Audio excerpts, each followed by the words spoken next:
yes dapat.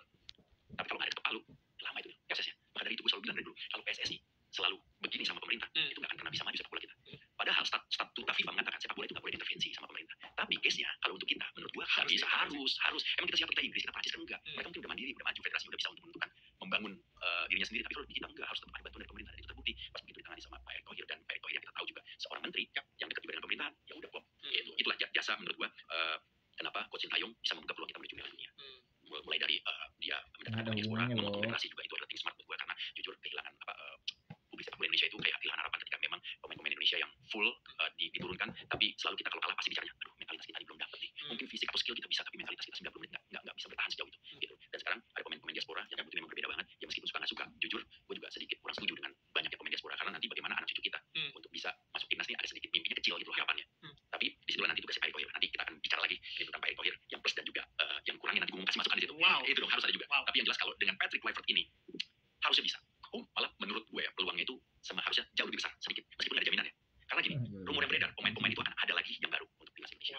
Otomatis kekuatan Indonesia harusnya jauh bertambah kan. Sedangkan kita berada di kualifikasi yang grupnya boleh dibilang suka nggak suka di luar Jepang kita tuh sebenarnya rata. Kita dengan Bahrain, Australia, China, kan kita udah mengalami pertandingan semua nih, ketemu semua, kita bisa udah mapping tuh. Oh Bahrain kekuatannya begini, oh China seperti ini, oh Australia seperti ini. Gue bicara seperti ini karena ada datanya juga. Kalau Australia seri, dapat poin kan. Nah tinggal nanti di home-nya mereka, di away-nya kita masih bisa nggak nih? Harusnya bisa. Kenapa? Yaitu ada asupan tambahan pemain oleh Romney. Nanti belum lagi kalau ada lagi yang baru, kan si Maret nih. Tiba-tiba kita nggak tahu minggu depan atau mungkin bulan depan fix pemain yang diinginkan sama PSSI datang baru lagi. Nah ini akan meringankan tugas dari Patrick Kluivert setidaknya. Kayak ini make it or break it banget sih. Yang si Bahrain sama Australia ini sih. Betul. Untuk Patrick gitu. Dan timbalinya untuk Patrick dan untuk federasi loh. Exactly. Dan bahkan ya Pak Erick juga. Iya. Kayak sebuah pertaruhan yang benar-benar besar banget buat dia gitu. Karena kalau misalnya ya kalah, netizen masih tuh kan. Betul. Tuh kan. Dan akhirnya bakal Pak Erick juga yang terbawa juga namanya gitu kan. Mempertaruhkan kredibilitasnya. Iya. Tim Indonesia dengan seorang Patrick yang dipilih oleh beliau juga gitu. Dia itu memang pertaruhan besar, dia bilang seperti itu juga sih. Pak Erick Thohir pertaruhan besar juga. Dan dia bilang dia siap mundur kalau memang publik sepak bola udah tidak percaya lagi sama beliau. Gitu. Ya memang berat lah jadi ketuanya. Siapa mengganti Pak Erick juga masih kayak gitu. Berat memang jadi Pak Erick gitu. Karena mungkin sebagai orang tapi cuma keputusannya benar dong, terus disebutkan ini pasti ada pihak yang tidak menginginkan sepak bola bisa maju, ini pasti ada mafia yang ikut campur dalam keputusan ini pasti ada ini. Mungkin bisa iya, mungkin kita nggak tahu. Tapi menurut gue kalau lu menjadikan sepak bola yang punya pemikiran yang lebih sehat, lebih enak, lebih adem, tinggalin pikiran seperti itu. Kita lihat di lapangan seperti apa kejadiannya. Istilahnya kita nggak usah percaya mitos dulu, kalau sudah dulu. Kalau lu misalnya nggak baca ini nggak baca itu masih belum apa ya? Ya kan penting dulu gitu loh. Lalu kita lihat aja, kita lihat sekarang keputusannya seperti ini, kondisi timnas sekarang kita seperti ini. Kita masih punya peluang, kita dukung, kita kasih dukungan untuk mereka. Biarkan mereka bekerja, kita percayakan sepak bola Indonesia sama mereka. Once kalau mereka salah atau melakukan kesalahan, kita tahu juga dampaknya seperti apa. Dan gue juga pasti akan orang yang bersuara juga. Berarti balik ke Pak Erick Thohir, tadi lu sempat bilang ya Pak Erick itu banyak benar ya, tapi sebagai manusia tidak sempurna gitu. Boleh berarti Pak Erick Thohir dimana sama itu jangan ini di luar dari apa ya? Ini bukan pakai tadi gue selalu bilang gue tidak mengidolakan orangnya. Selagi gagasannya, pikirannya, idenya untuk kemajuan sepak bola Indonesia bertemu siapapun dia. Dan sekarang ini ada Pak Erick Thohir. Dan kalau kita melihat CV-nya Pak Erick Thohir adalah orang yang tetap posisi sepak bola Indonesia. Pengalaman, belum bisa dibilang. Karena jadi presiden. Karena punya klub di luar juga. Terus berkecimpung di sepak bola juga dengan kali-kali. Punya link, pengusaha alifnya, duit terusnya. Dan dekat dengan pemerintah. Ini adalah sosok yang sempurna untuk masalah itu. Coba, you name it. Orang yang mungkin suka sama bola. Passionnya juga loh. Yang Pak Erick. Mungkin ada orang kaya, punya banyak uang, suka juga sama bola, tapi gak punya link. Nah, sekarang sosoknya betul-betul pribadi ya. Ini Pak Erick adalah orang yang begitu juga dengan kalau nanti ada rumor seperti yang ini gak beres dari mafia segala macam. Di satu sisi kan balik lagi respon masyarakat sepak bola itu pasti beraneka-ragam. Itu sesuatu yang normal kalau bagi gue sih ya. Karena ya dinamika sepak bola seperti itu ketika lu ngambil keputusan yang tidak populer, lu berani melawan arus, ya akan ada utupan-utupan seperti itu. Nah, dan Pak Erick Thohir orang yang sangat apa ya, salah satu pihak yang sangat brilian membangun sepak bola tentang timnas saat ini. Karena yang paling masuk akal seperti ini, kalau Indonesia mau masuk Piala Dunia, kalau kita mengandalkan pemain lokal, mohon maaf, kayaknya ada sedikit kecil peluangnya. Kalau kita paksakan dengan situasi dan kondisi kualitas sepak bola kita saat ini untuk Piala Dunia. Tapi apa yang dilakukan sekarang, moderasi, mendatangkan pemain diaspora, mendatangkan pelatih-pelatih kelas dunia, itu yang bisa mengubah sepak bola Indonesia dan menuju Piala Dunia. Tapi yang kurang dari Pak Erick Thohir adalah please Pak, legal partnya Bapak perhatikan, pembinaannya Bapak perhatikan juga, karena puncaknya dari timnas itu adalah mereka semua. Grafik kita seperti ini, kalau kita ngomongin sepak bola Indonesia secara ekosistemnya, itu base-nya itu core-nya itu adalah pembinaan. Gimana caranya kita menemukan atlet-atlet yang berkualitas? Kalau kita nggak bina mereka, kita nggak nemuin tuh dari junior-juniornya. Nah setelah ketemu junior-juniornya, membentuk sekolah-sekolah sepak bola, atau klub sepak bola, baru kita bentuknya lagi apa? Kompetisi berjenjang. Jangan kita harapkan. Dulu kan sering ya kita dengar kelompok umur ini liga produk, ini juara di negara ini, kelompok U12, U15 juara mengalahkan Brazil, mengalahkan ini. Dulu kita sering banget berita seperti itu. Tapi kemana mereka semua? Karena nggak punya wadah. Jadi kayak mungkin sekarang banyak kompetisi, tapi dari sudut pandang gue, lihat harusnya dibuat klasifikasi. Ini mungkin grade-nya grade C, grade B, nasional grade A. Ketika ada grade A itu adalah liga yang akan menjadi prioritas untuk masuk lagi ke begitu juga seterusnya sampai nanti liga profesionalnya. Nah, liga domestiknya inilah yang nantinya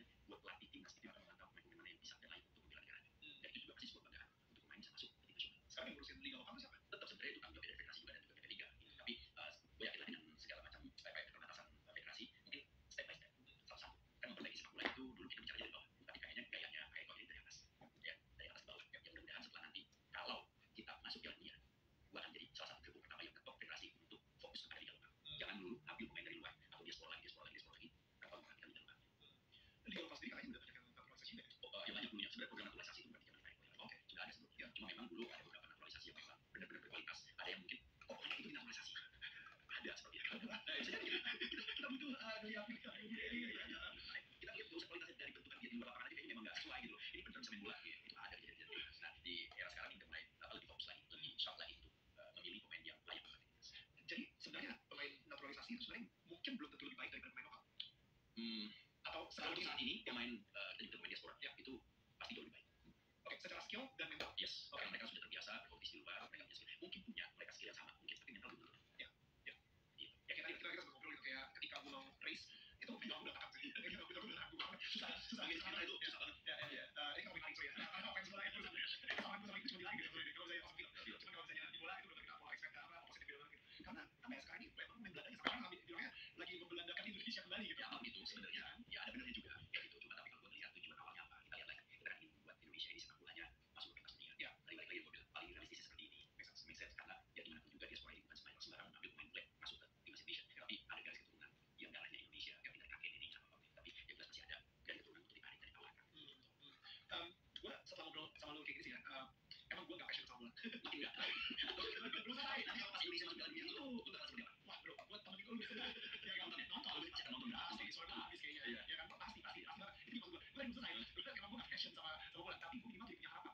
Dari penjelasan lo, Indonesia punya semangat yang sangat besar untuk masuk Piala Dunia.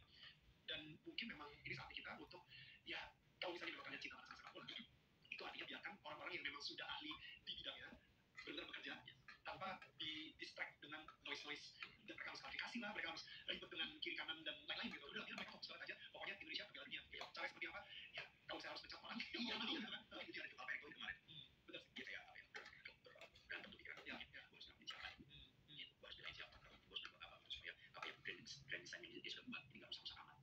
Ada yang mungkin lupa kecil harus tampil, ada lupa kecil harus tampil. Lu jangan lupa apa? Ada. Sepertinya Gak mau, mungkin kena dia cuma dia sendiri juga nih. Langsung ibu apa sih nih lo gitu. Kamu cuma nanya iseng pak gimana pak yakin? Kalau yakin enggak saya yakin. Tapi kalau nggak pak saya selalu gitu, gue orangnya apa namanya gue udah positif gue aja, gue nggak mau apa namanya imajinasi gue terhadap sepak bola Indonesia mau masuk ke dunia dirusak dengan sesuatu yang katanya begini ini mafia betul gue menjadi positif. Selagi semuanya memang demi kebaikan sepak bola Indonesia dulu, ya siapa dia? Ya sampai akhirnya terbukti kalau misalnya emang dia itu betul. Karena setiap kerja ada resikonya. Kamu juga tahu juga resikonya ini pertama besar juga sebenarnya. Menurut ya dengan situasi dan kejadian seperti ini, Indonesia tuh semakin dikenal di dunia sih. Kayak ini jadi sebuah milestone lagi. Wah ternyata Indonesia memecat coach Koreanya dan mengambil penyakit private gitu. Jadi akhirnya kayak dunia kayak wow apa yang terjadi di Indonesia? Starting seperti itu. Untung brandingnya Indonesia gitu. Dia pengguna media sosial untuk 270 jutaan Indonesia salah satu yang besar dan itu nggak mungkin sepak bola Indonesia mulai bicara pelan-pelan bicara meskipun memang dari situasi nggak tapi ini dari berita karena memang apa namanya kontroversial iya tapi secara prestasi enggak ya.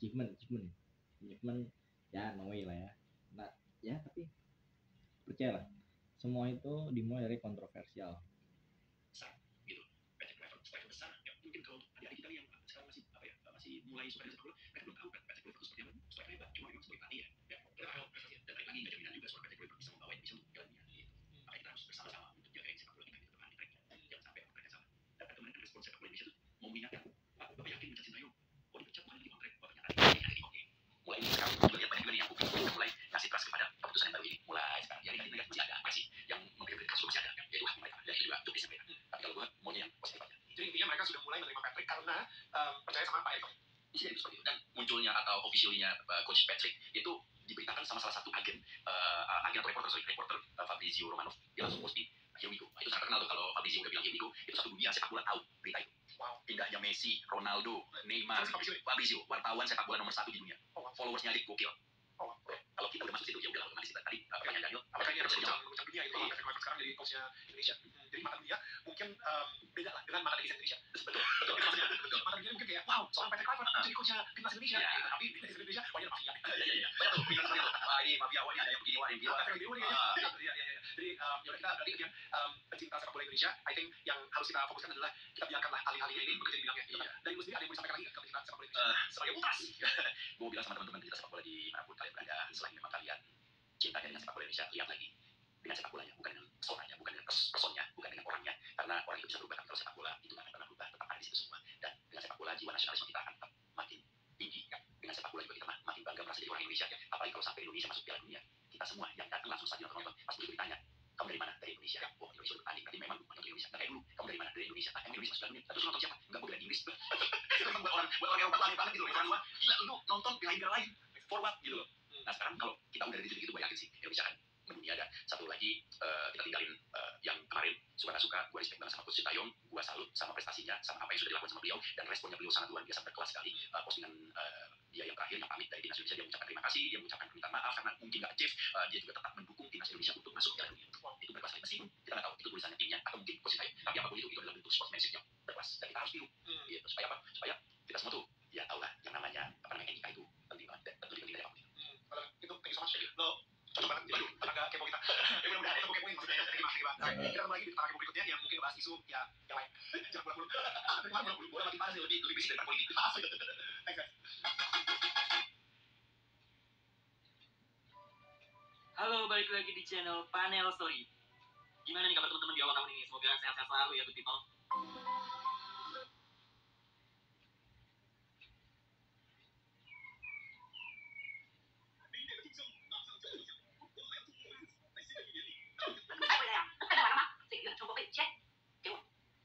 Hampir 3 jam ini videonya. Ini pantau-pantau sudah tanggal 15 ternyata follower Rizky baru 9,4 juta masih. Berarti kita nggak jadi botak. Nggak jadi botak kita sebenarnya. Nggak jadi botak war-warinya nggak mungkin. 15 hari bisa mendapatkan 600.000 subscriber itu adalah hal yang susah. Alhamdulillah, Adi ternyata tidak jadi botak. Tapi kita lihat aja kalau berhasil 600.000 dalam waktu 2 minggu ini kita botak warna-warni. Yang mau subscribe, yang mau lihat Rizky botak subscribe dulu. Kalau sudah di subscribe mandi. Kita dulu.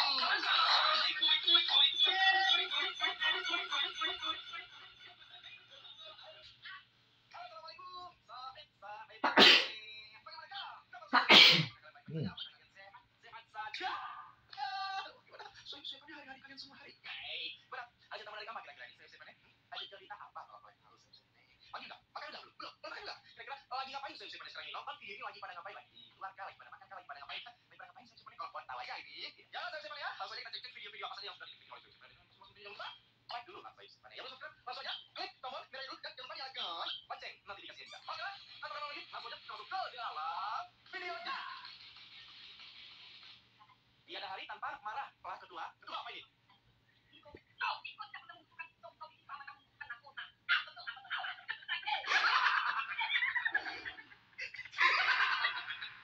Ini sebenarnya pas kalau Dinko sebenarnya kok ini mereka habis.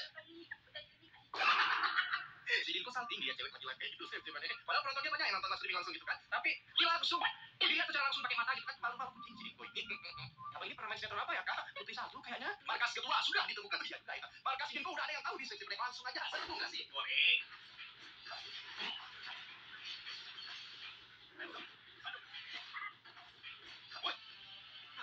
Coba nih melihatnya ini. Hayabusa di dunia nyata lagi siapa nih? Saya tiru. Kan kalau biasanya Hayabusa bilang tiru kan kalau ini bilang jangan tiru. Mana?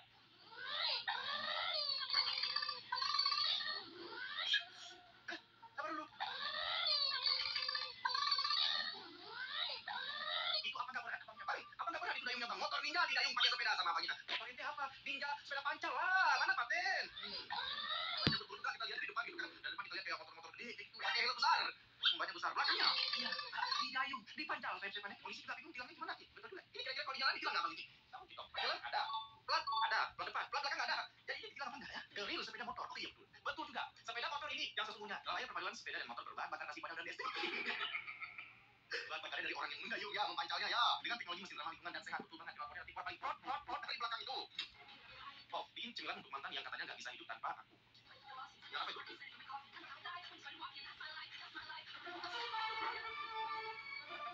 Buat nyamuk.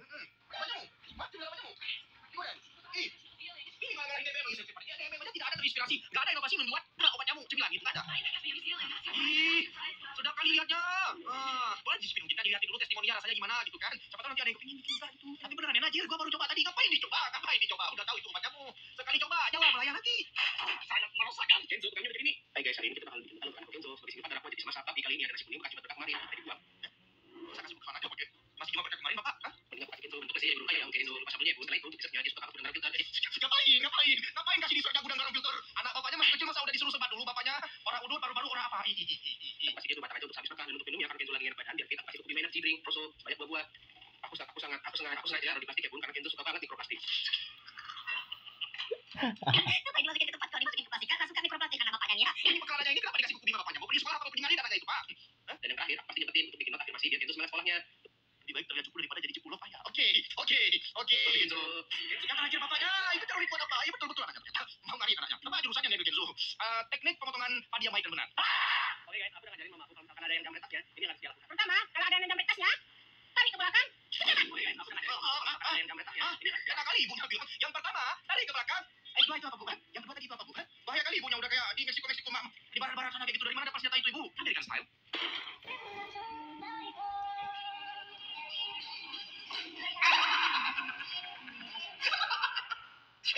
Mukanya nggak bisa dikontrol lagi, tidak bisa dikondisikan lagi itu. Semua kita buka dia. Gitu kan. Perasaan tadi skripnya nggak begini deh. Esek banget. Ada yang lain dengan mobil ini? Misi positif. Misi positif, bukan Mitsubishi. Iya. Ini kita tadi Mitsubishi, kok misi positif? Misi Pak Arif nggak ada misi Pak Arif. Toyota.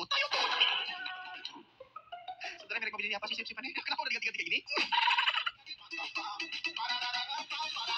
Aku udah hidup gini, Allah, amin.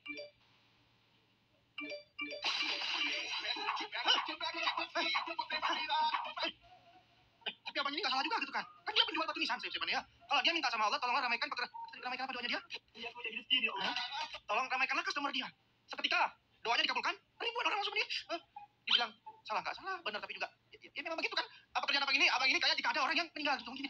Gimana itu? Los Angeles bang, banyak yang order. Got new nails. Apa ini? Kuku baru. Ini kuku gajah kan? Uy. Yang kedua bikin ngakak. Apa itu? Asik.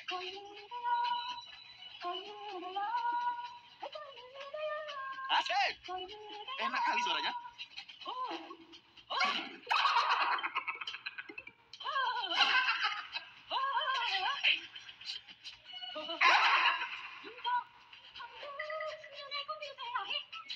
Udah mbak. Begini kayaknya apa ini? Musik di mana? Suara di mana? Yang kedua suara musik dijual terpisah ya. Dijual terpisah. Sip-sipan ini. Kasihan orang yang dengar sekarang mau jualan. Yang pertama bagus loh. Kedua malah kerasa kebetul jantung. Jangan terlalu jujur Kak Suci. Taruh lagi like. Jangan semua. Nggak enak. Ini di Jogja kah?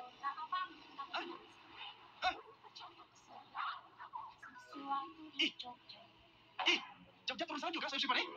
Wih kok keren banget. Kira-kira di tempat aneh kapan turun salju kayak gini kok? Vibes-nya tuh gimana dia walaupun salju tapi langit tetap terang gitu. Bener. Iya enggak sih sip-sipan ini? Bersalju loh Yogyakarta. Pantas Klaten dingin, ternyata Jogja turun salju. Oh orang Klaten sendiri nih yang komen. Oh ternyata Jogja turun salju. Makanya kena di Klaten itu agak dingin gitu cuacanya mungkin ya. Ih pengen naik ke Jogja? Boleh. Jogja turun salju no. Jogja hujan aku. Jangan terlalu serius apa. Ting.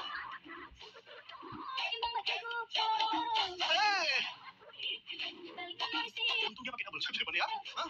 Untung dia pakai double. Oh, abang baju merah ini bilang kan ini ceritanya gini sip-sipan. Baju merah itu posisinya udah kalah dari skor gitu kan. Apa bilang kan?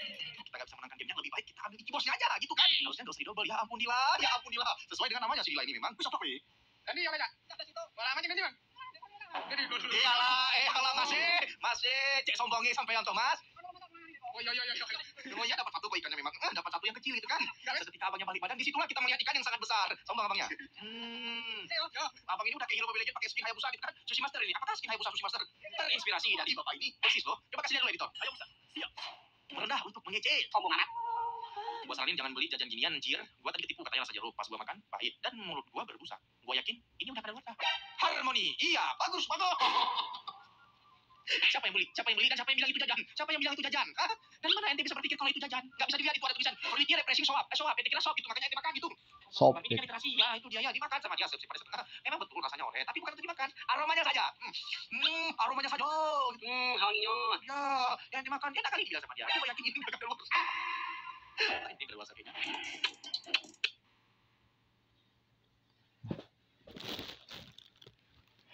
Wes, thank you banget udah nonton video kita kali ini. Asus sudah next video. Bye guys.